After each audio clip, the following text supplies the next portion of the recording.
Hello viewers, welcome back to అన్నప్రసాద channel.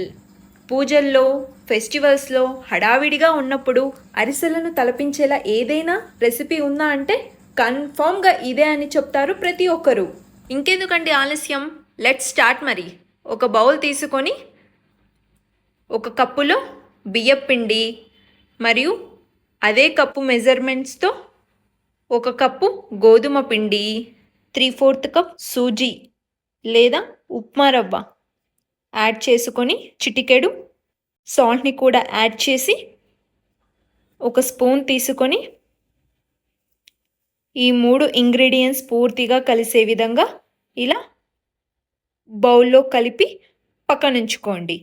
తరువాత మందంగా ఉన్న ఒక కడాయిని తీసుకొని ఏ కప్పు మెజర్మెంట్స్తో అయితే మనం పిండిని కొల్చామో అదే కప్పుతో 1.5 కప్పు వాటర్ కడాయిలో వేసి వాటర్ కొద్దిగా గోరువెచ్చగా అయ్యాక కప్పు మెజర్మెంట్స్తో తరిగిన బెల్లాన్ని కూడా అందులో వేసి బెల్లం పూర్తిగా కలిసేలా ఇలా నెమ్మదిగా స్పూన్తో మిక్స్ చేసుకోండి. 5 నుంచి 10 నిమిషాలు ఇలా కలుపుతూ ఉంటే బెల్లం మీకు పూర్తిగా కరిగి పాకంలా ఫామ్ అవుతుంది. మనం చేసుకున్న బెల్లం పాకాన్ని ఒక స్ట్రైనర్ తీసుకొని ఒక సపరేట్ బౌల్లో కాచిన బెల్లం పాకాన్ని ఇలా వడపోసుకుంటే బెల్లంలో ఏదైనా ఇంప్యూరిటీస్ ఉన్నా పూర్తిగా ఫిల్టర్ అవుతాయి.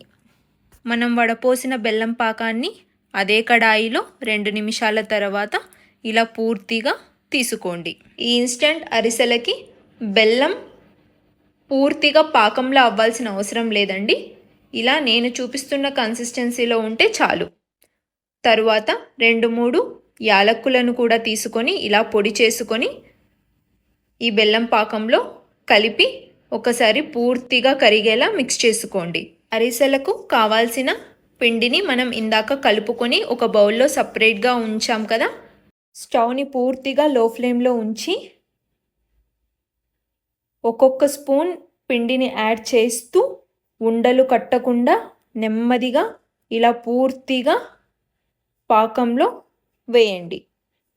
తరువాత ఇలాంటి వుడెన్ స్పాచులాతో మనం వేసుకున్న పిండిని పూర్తిగా పాకంలో కలిసే విధంగా ఇలా నెమ్మదిగా ఉండలు కట్టకుండా కలుపుతూ ఉంటే పిండి మొత్తం పాకంలో ఉడికిన తరువాత మనకు ఇలాంటి కన్సిస్టెన్సీ వస్తుంది.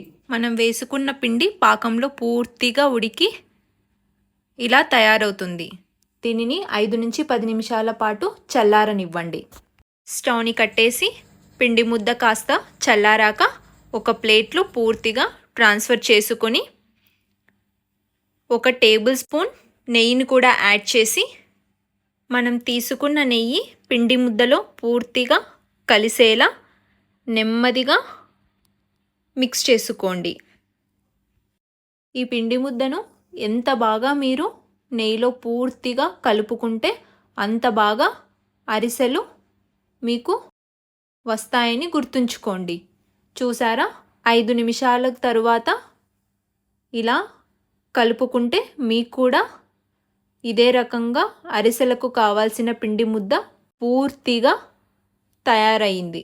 కాస్త వేళ్ళకు నెయ్యి రాసుకొని నిమ్మకాయ సైజ్ అంత పిండి ముద్దను తీసుకుంటూ అరిసెలు ఒక్కొక్కటిగా ఇలా అటు మందంగా కాకుండా మరి అంత పల్చగా కాకుండా ఇలా మీడియంలో ఇలా పైన క్రాక్స్ లేకుండా ఇలా ఒత్తుకోండి. చూసారా, నాకు ఎటువంటి క్రాక్స్ కూడా ఆ పిండి ముద్దలో లేవు.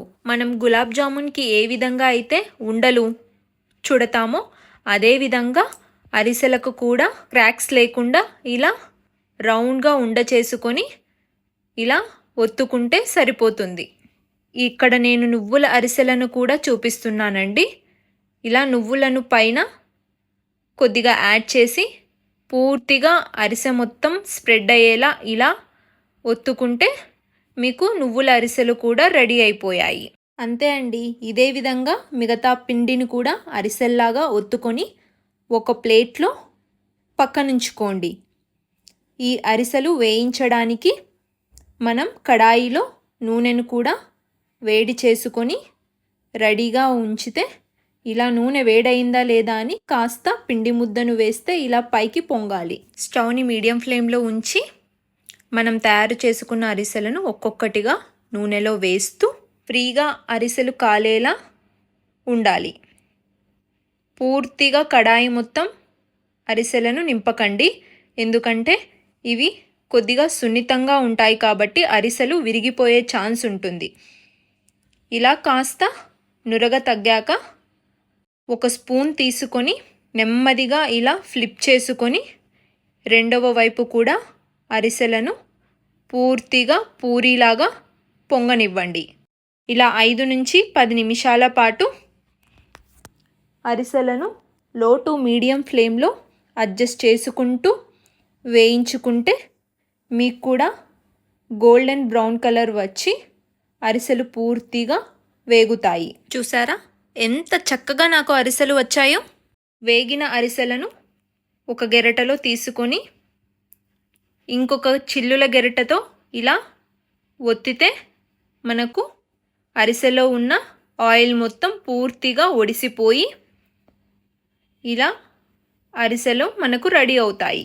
అంతే అండి, ఒక్కొక్కటిగా ఇలా అరిసెలను చేసుకొని ఒక సపరేట్ బౌల్లో కానీ ప్లేట్లో కానీ తీసుకోండి.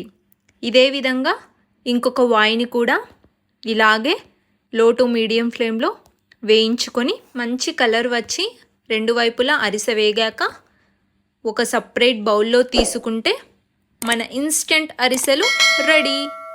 ఇవి చాలా టేస్టీగా ఉంటాయంటే నమ్మండి. అప్పటికప్పుడు అరిసెలు తినాలనే క్రేవింగ్స్ ఎవరికైనా ఉంటే ఇలా చేసి పెట్టండి, వాళ్ళు పక్కాగా 100% సాటిస్ఫై అవుతారంటే నమ్మండి. నచ్చిందా? అయితే మీరు కూడా ట్రై చేసి మీ పిక్ని నా ఇన్స్టాగ్రామ్ ఫాలో అవుతూ ట్యాగ్ చేస్తూ కమెంట్ చేయండి. మీ ఫ్రెండ్స్ అండ్ ఫ్యామిలీతో ఈ వీడియో షేర్ చేసుకుంటూ సబ్స్క్రైబ్ చేసుకోవడం మాత్రం మర్చిపోకండి.